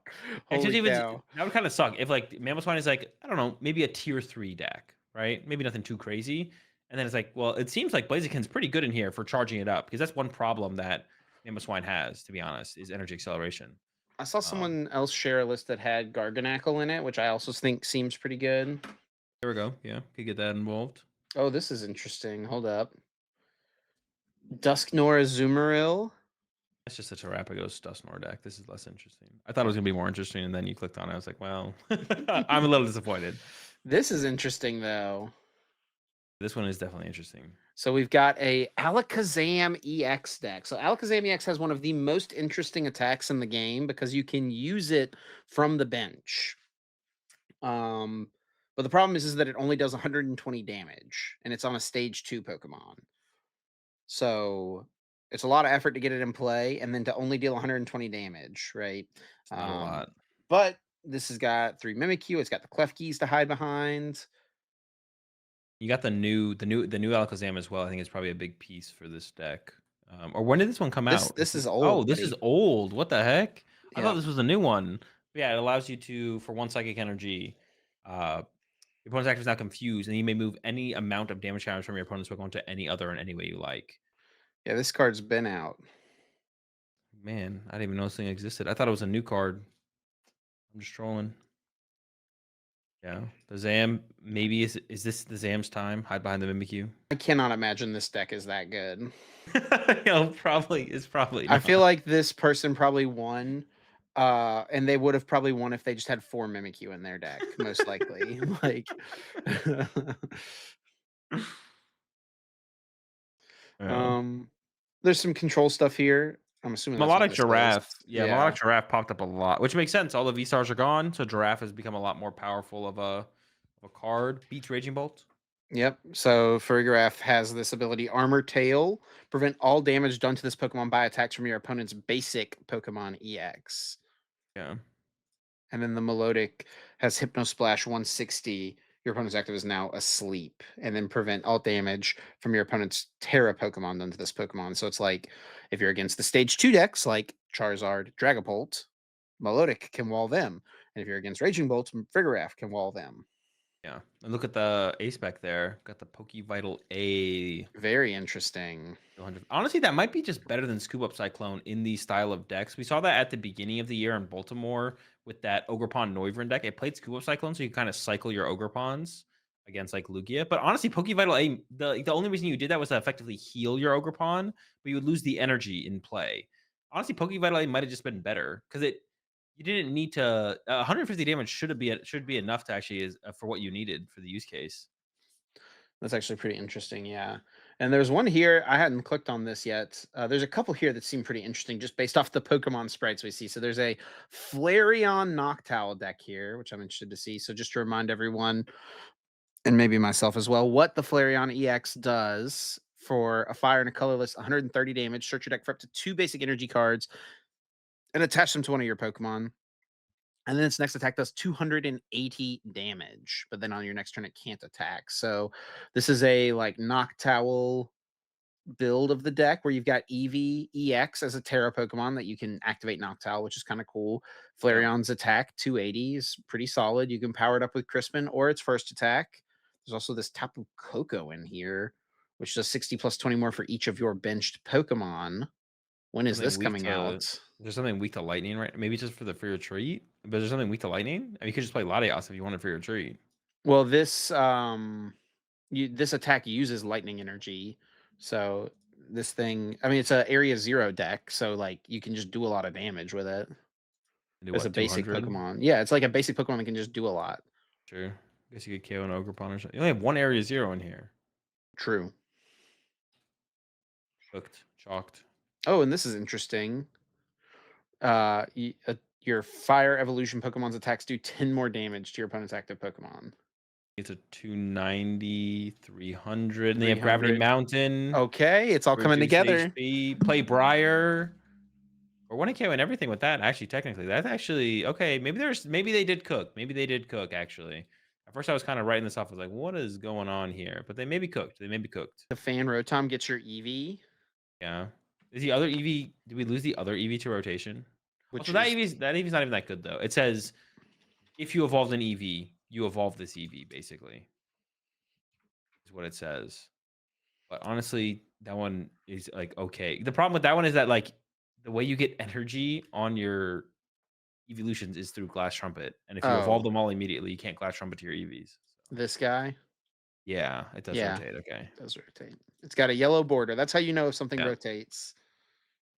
This'll be the only time when everything with the yellow border goes with this upcoming rotation. Yeah. Then from there, we'll keep the rest of the silver borders. We just get rid of some of them. And then this other one seems kind of interesting. Oh, hold up. I just saw something Yeah, you I've see got to check out. Toad Scroll, buddy. okay, this is not that interesting though. I saw the Uxie, What Frostlass Uxie? Uxie. Let's get I saw the Uxie. it. Uxie Badoo. Double Cleffa. What does the Azelf do? This deck is no different than what it exists currently. It does 10 damage for each damage counter on all of your Have you opponent's seen Pokemon in this deck play. before? I've never seen this deck before. What? Yes. You've never seen someone play this? People No. played this as soon as this Uxie came out. Oh. It's just a The way you Frost said last that, deck. you said it's like, "Oh, this is the staple 60, bro." This is just not a new idea. It's not very Oh, good. my bad, my bad. This is the go-to. This is the go-to right here. This is I've been grinding the 60, bro. Dude, what do you play against you've definitely I've watched your stream and seen you play against this exact deck No, for I've sure. played this deck. Well, Oh, maybe I have, but they just don't ever set up, so I don't actually ever see the deck work. yeah, yeah, yeah. I like Donk and Uxie. That might be it. Yeah, that might be it. Although I will say I have played the deck wasn't very good. I have played Badoo with Frostlass recently, and that combination actually, there's item lock's good. Have you More damage seen while their item lock the is good. have you seen Nico's tweets of he played against someone with a Badoo with Hero's Cape. Is it yeah. that one? Yeah, yeah. Heroes caped Badoo, and then he found its little brother with a big charm on it, a bravery charm. Yeah. Go and get me out. Dude, I was actually noticing this kind of recently. TCG Twitter is like it's just kind of cool to see. Like TCG Twitter is a lot more popping and popular and like more stuff happening, more people's posts getting to thousands of likes and stuff than I've ever seen before. Like the spaces in the scene is just growing so much. Like this exact tweet last year would have been seen by like 20,000 people probably, and gotten 150 likes. You'd be like, "Oh yeah, another banger," right? But I I don't wonder what know, the it's just cause cool. Pocket might have something to do with it a little bit, just kinda like the scene widening in general. I could see being the reason, Do but you yeah. notice that as well though? With some stuff, yeah. I mean, we do some of the like the Pokemon meme stuff like has popped off. I'm trying to like, think of some of them. Like Alberto specifically has had like a couple that have had like I don't know 20K plus likes. Um, Trying to think of the one specifically that I saw from Alberto recently. That was just oh yeah, it was the well this one involved Pocket, so maybe that makes a little bit more sense. Um, the one comparing Oh, I see. yeah. Yeah, it's actually trolling Pocket, you know? Yeah, yeah, yeah, of course. But Yeah. that's what I think. That's why I think it like had probably a little bit more reach because Pocket was involved. Yeah, the in-depth strategy of Pokemon TCG compared to Pokemon Pocket. This is when the Celebi card just released or whatever. Dude, apparently their new set is releasing tomorrow or something like that. Yeah, I think so. What the heck? I mean, it just feels fast. But I guess it's because like now there's like two set What do you releases mean? that I'm aware of. It's been 3 months since the Yeah, game came yeah. out. No, no, Yeah. yeah, yeah. Yeah. I think a lot of it is just like yeah, yeah, there's like two set releases that I'm aware of now, so it feels like it's happening fast. But yeah, it's not it's not actually ridiculous. It's just like yeah, it feels ridiculous. Alright, now Just I gotta see too what the fast. heck is going on in this list here. It's Aegislash and Tatsugiri. What do you think we're gonna see here? I think it's just stage 2 Aegislash with Tatsugiri as the support Pokemon, and we got him. Yeah, you are right. The Grand Tree, though. Gotta have the Grand Tree though. You got to get your Aegislash in place somehow. It's And true, get somehow, and some way. Aegislash EX is actually pretty cool. It's a very powerful Pokemon. It's just not been used because Metal as a type is not super good. And it's also stage 2, so it's like you need to be playing Like, it's not worth playing like a 101 line of this guy in a metal deck. I mean, I say a metal deck hasn't been that good, but we got Archaladon, I guess. But um, you know what I mean? But yeah, this Yeah. guy 70 damage for each prize card you have taken. So at the end of the game, this guy's a swinging. Yeah, you can kind of sweep with it at the end. Usually, that's not how these kind of decks win games. They usually just win by kind of like you never get to attack me and I just win. But like I guess maybe there are some situations where you need the closer, get the Yeah, I mean, dub. he's pretty big too, 330. Yeah, yeah, that is true. H/EX. But yeah, seems like Raging Bolt's doing pretty well early. We haven't talked much about Dragapult or Charizard, but those are still up here a little Yep, bit. And also, we should remind people as well to not put too much stock in these results. definitely. Yeah, It's basically like a League Cup, right? But it can still give you kind of an inkling of an idea of like the direction people are going and thinking about. bro. What is this Coco for, bro? What is it KOing? All right, it's got to be it's KOing something. They put it in Charizard. Melodic. It's a melodic counter. Oh, it is. It's a All right, melodic all counter. right. Yeah, once I saw it in Charizard, I was like, all right, I need to know why is this thing here. Those are those There's kind of a cards where I wonder, like, did they do that on purpose? Where they're like, all right, let's make a card that is not like you can't just splash into everything without committing some deck space that beats melodic. I always wonder about that. Those are things that I do wonder about. giving people an Um, option to be able to beat or handle certain things in the format. yeah, or is it literally just like, oh, this thing actually apparently KOs melodic? Like, do they look at the game there? They're like, oh, that's what that's for. We just printed the card. We didn't know what they would use it for, though. It's like that's what they're using it for. Okay, some of that probably does happen, but I wonder if like there was some intention behind that one specifically. Here's a pretty interesting one. Blaziken Dragapult. That is definitely something. I feel like there's already so many good ways to accelerate energy. I feel like this is kind of that's a lot of work to take like when you could just play Sparkling Crystal and like a Crispin, right? Sure. Instead of the Blaziken. This is a little techier with like the Lily's Clefairy in here. So that's kind of a neat way. It's more like it's like a light toolbox. It's not exactly a toolbox, but it's like Yeah. a light toolbox package. Um, to be able to like one shot an opposing Dragapult EX. Like I could see that being very good, right? Okay. Yeah. Okay. Okay. Yeah. I could see that. That it does do that, doesn't it? Yeah. Be doing that. Is it if it's active? No, it's just when it's in play. So you can also one shot Oh, it with a Mew EX. wait. Oh, wait. Click on it again. So if this Pokemon is in play, the weakness of Oh. Dragon Pokemon is now Psychic type. Okay. Okay. Okay. For some So reason, I you thought it said something else, but no. Okay. so you can use Mew EX actually as well. It's a Phantom Dive for 400.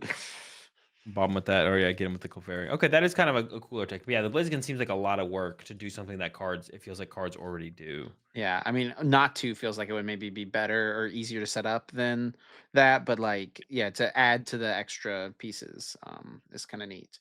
But yeah, there's more of that melodic deck. Plenty of Gardevoir No, the still. Guard Four is now you're into last format. Am I? Yeah. What day did the set come out? Um. Oh, okay. Yeah, it's the 25th. 25th on, I think, or Okay, might 24th be, on. might be.